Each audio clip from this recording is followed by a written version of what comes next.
After going 6-11 with an aging, expensive roster, it was clear Kyle Shanahan and John Lynch were going to have to restructure this team in order to have long-term success. And they did just that by moving off players like Deebo Samuel and Javon Hargrave this offseason. They've also given us insights into what they're planning to do with the draft. Already they've signed a bunch of corners, a couple of safeties, and even a linebacker. And John Lynch and Kyle Shanahan spoke about how much faith they have in their offensive line. So in this video, with all that being said, and with all that taken into account, I'm going to do a full, realistic 7-round mock draft. But before jumping right into that, I do have a couple of rules for myself for this draft. First, there will be no trades. I will just select the selections they already have. Second, and most importantly arguably, I'm not going to do what I think is best for the team or what I would like to see them do. Rather, I'm going to put myself in their headspace and make a selection from there. This means, even though I would love to see them potentially use their first round pick on a tackle, I'm not going to do that because Kyle Shanahan has reaffirmed his faith in Colt McKivitz this offseason. And likewise, I'm not going to use an early round pick on a center since Kyle Shanahan has stated Jake Brendel basically is the starter without question headed into next season. Essentially, the goal of my video is to make the most hyper-realistic draft possible given the information we have and San Francisco's tendencies in the past. So even though I would love to see them pick up maybe a tackle in the first round, I'm not going to do that. Rather, I'm going to go bring in a player they recently brought in a top 30 visit, Mike Green. When you look at San Francisco's roster right now, one of their first moves they made this offseason was basically cutting all of their defensive linemen. So unsurprisingly, I believe they're going to go heavy on this position via the draft, with their first pick being Mike Green. He comes in at 6'3", weighing 250 pounds, but what's really special about him is just how athletic he is. Not only did he run his 40-yard dash in 4.57 seconds and put up the bench press 28 times, he has one of the most explosive first steps I've ever seen out of a defensive lineman. It's similar to Dee Ford's. But Green isn't just athletic, he's also extremely sophisticated for a defensive lineman of his age. Not only does he understand how to use his hands to fight throughout the rep, but he also has solid pass rush moves and does a good job of setting up the offensive lineman throughout the game. For example, early on in the game, maybe he's breaking hard inside, over and over and over on the offensive tackle.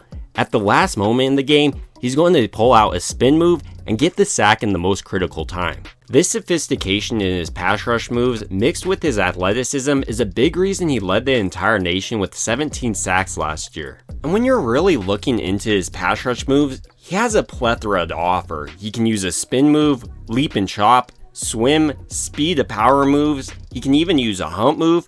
Basically, everything's on his tape at this point in his career. So imagine him taking the next step to the NFL. He's going to continue to develop these pass rush moves as well as get a little bit bigger. And even though he's on the lighter side for a defensive end, coming in right around 250 pounds, he's still active in the run game and I think a pretty solid run defender. He does a good job of shedding blocks, reading where the back is going, and then shooting the hole. If San Francisco doesn't want to use him too much in this aspect though, they do have a player in Gross Matos they can play on first and second down and then slide Green in on third down and maybe slide Gross Matos over to a defensive tackle spot.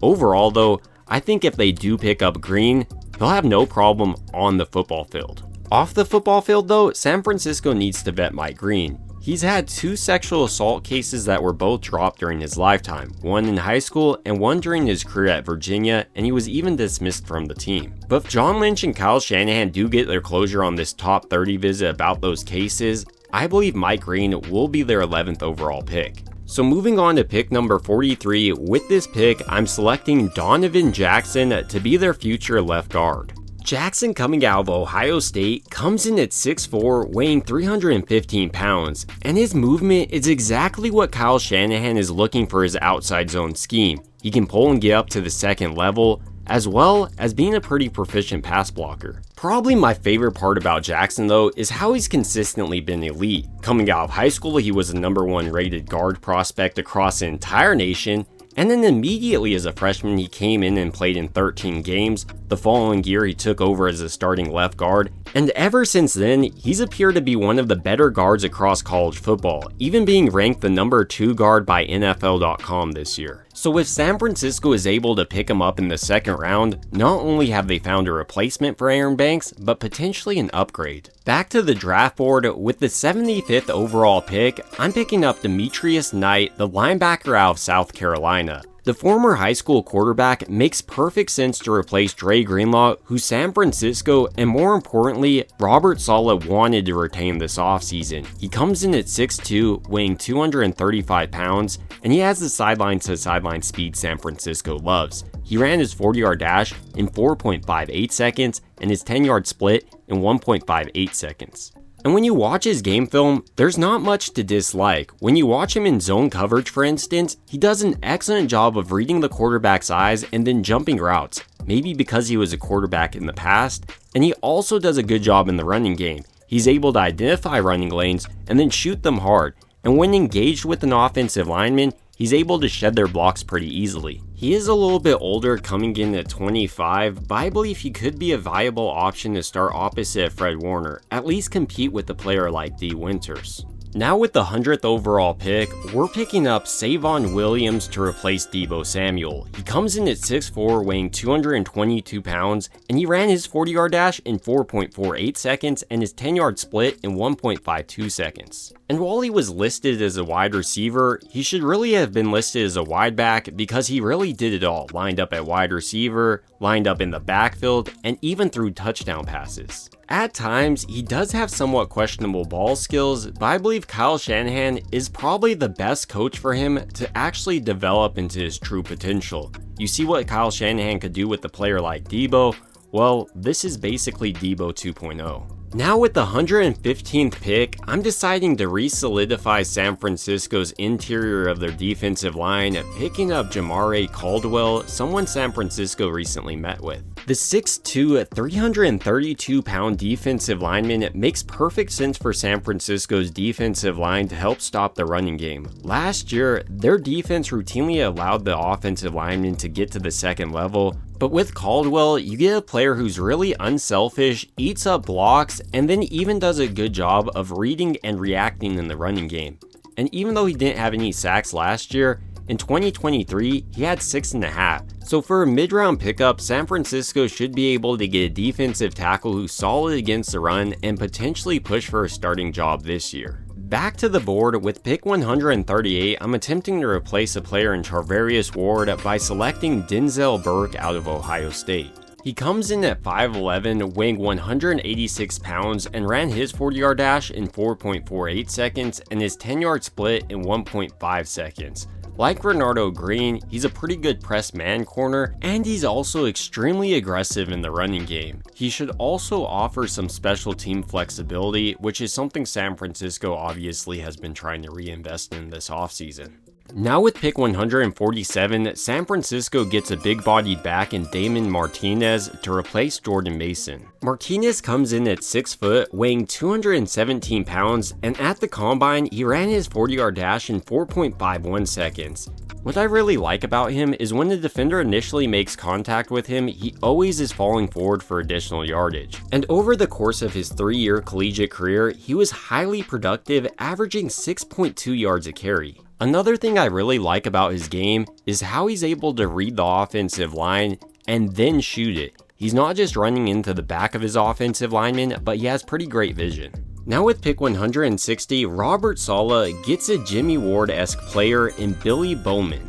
Bowman comes in at 5'10", weighing 192 pounds, and ran his 40-yard dash in 4.42 seconds and his 10-yard split in 1.52 seconds. Maybe my favorite part about him as a player is how instinctive and how much of a ball hawk he is. Across his collegiate career, for instance, he had 11 career interceptions. And on top of that, Robert Saleh would be able to use him as a defensive chess piece. You can move him all over the field in a variety of coverages, and he has speed and quickness that allows for more pre-snap disguises. He is a little bit undersized, coming in at 186 pounds, but at this point in the draft, I think he's a steal. Moving into another potential steal with the 227th overall pick, I have San Francisco selecting Ty Hamilton out of Ohio State.